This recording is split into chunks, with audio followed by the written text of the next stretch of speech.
बिस्मिल्लाहिर्रहमानिर्रहीम। अस्सलाम वालेकुम। आप देख रहे हैं SRana किचन। मैं आज स्पेशल बच्चों के लिए रेसिपी लेके आई हूँ।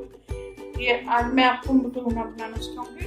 माइक्रोवेव ओवन में 5 से 6 मिनट में तैयार हो जाती है। पहले हम ये मकरूना लेंगे, इसमें आधा कप पानी डालेंगे और ओवन में घुमा देंगे। हमने पानी और नमक डाला इसमें जाके के हिसाब से। अभी इसको हम 4 मिनट के लिए ओवन में घुमाएंगे। हमारा पानी खुश्क हो चुका, मकरूनी भी अच्छी तरीके से गल गई है। और अभी हम दूध डालेंगे इसमें।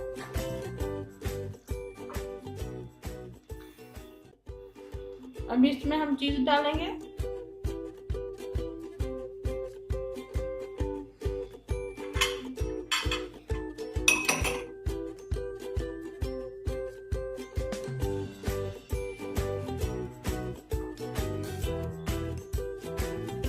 और थोड़ी सी काली मिर्च,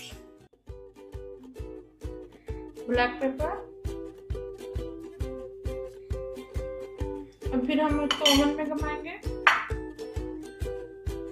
हमारी मकरूनी रेडी हो चुकी है। स्पेशल मैंने बच्चों के लिए ये डिश बनाई।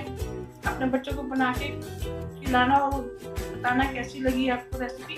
मेरे SRana किचन को लाइक करें।